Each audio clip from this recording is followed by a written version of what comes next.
At first, I would like to share the words of one of the seven Pure Land Masters, Shantao from China. So please join me in Gassho.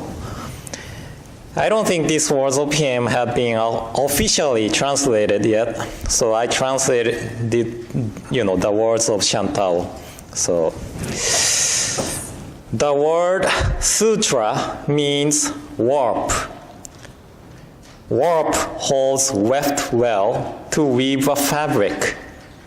The sutra holds Dharma, and they are not separate from each other. Namo Amida Butsu. Namo Amida Butsu. Namo Amida Butsu. Namman Butsu. Namman Butsu. Good morning, everyone, and welcome to today's service. And can you believe this is the last Sunday of January already, right? And this Thursday, I'm flying to Japan. And on Saturday, I have a defense of my thesis in Tokyo. And Saturday night, I'm taking flight back to United States. And Sunday, I'll be here giving the message.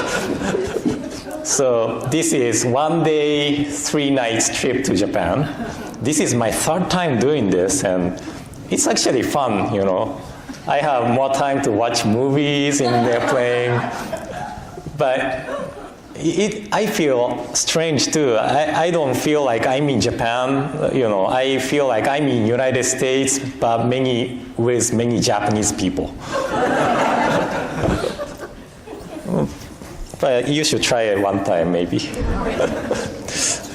Anyway, on the newsletter article a few months ago, I shared the words of the song titled Ito by Yuki Nakashima. Ito means thread, this. And this is really beautiful song, and words are really nice. So let me share the words with you again. We know nothing about why we meet. We never know when we are going to meet. Where and how have you lived until now? Somewhere so far away from me, you and I have two different histories. And it is as if your life is like warp, a vertical thread. Mine's like weft, a horizontal thread. We weave a beautiful fabric of life together, and it may be used to warm someone else one day. And so to weave a fabric, we got to have both warp and weft. And our lives are the same thing. We cannot live just by ourselves. And Shakyamuni Buddha told us that our lives are interdependent, interrelated with all the others. And we say that this is my life, but what we call my life is supported by many lives of the others. And when we think as we are weaving a fabric of life together with me and you, then we begin to feel that we cannot waste each encounter in this life. And also when someone passes away, we, Jodo Shinshu Buddhists, say that they became Buddha. We are not able to see them physically, but we occasionally remember them. And every time we remember about them, that is like encountering the warp of our lives. And we could think the warp as the teaching of impermanence and interdependence. And the memory of our loved ones who have passed away reminds us of these truths. And be mindful of these truths leads us to weave a beautiful fabric of our lives. So this is what I think. Then, how about the masters of our traditions' understandings? According to Shantao's words I shared at the beginning, the word sutra. Sutra means warp. And sutra is a collection of the words of Shakyamuni Buddha, or a depiction of the sermon given by Shakyamuni Buddha. And Shakyamuni Buddha did not allow people to write his teachings down, so people had to memorize his words and teachings. When Shakyamuni Buddha was alive, they could ask Shakyamuni Buddha if they forgot what he taught them. But after the passing of Shakyamuni Buddha, there was no one to ask whether their understanding is right or wrong. So his disciples were afraid of losing the right teachings, that they started to compile the teaching of Shakyamuni Buddha. And now we have the teaching as sutra. And sutra is supposed to be easy to memorize so that people can repeat it in their mind and reminds them of the teachings anytime and anywhere. For example, Shakyamuni Buddha said in one of the sutras called Dhammapada, overcome anger by non-anger, overcome wickedness by goodness, overcome stinginess by giving, and overcome liar by truth. So if we remember the teaching like this one, if we memorize the teaching like this one, we are able to remind ourselves anytime and anywhere. This is the purpose of sutra. And I talked about one of the disciples of Shakyamuni Buddha named Chudapantaka one day before. But do you remember the story of Chudapantaka? No? Chudapantaka was a forgettable man. He became a disciple of Shakyamuni Buddha with his brother.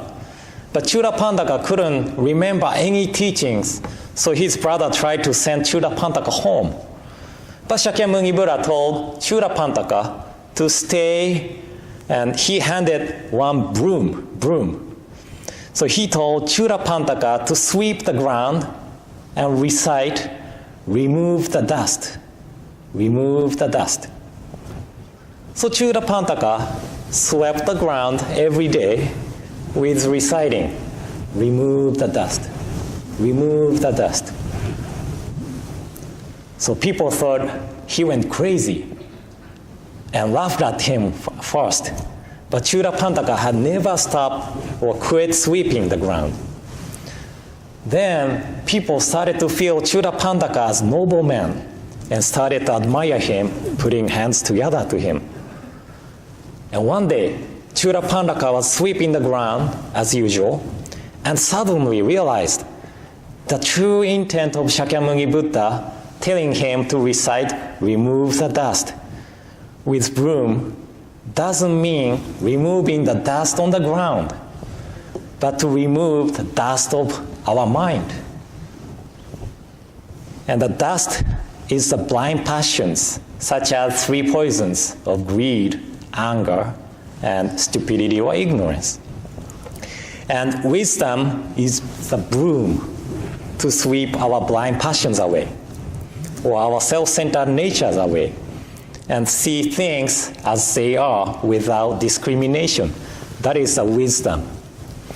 So since then, Chudapantaka practiced hard and finally attained enlightenment. So this is a story of Chudapantaka. And Shakyamuni Buddha told Chudapantaka really simple teaching, right?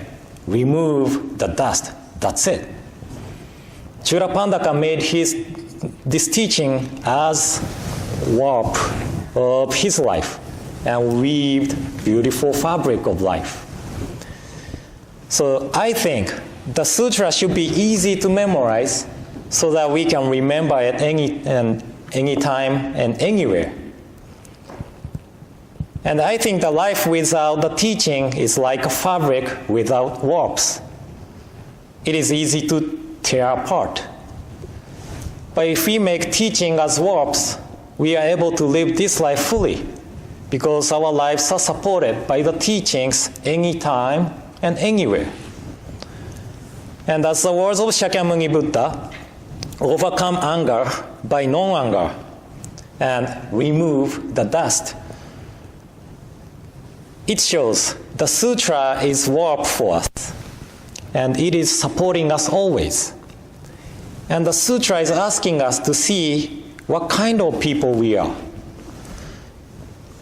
Shakyamuni Buddha had to teach to us overcome anger by non-anger, because there are people like us always carries the feeling of anger, wickedness, stinginess, and lie.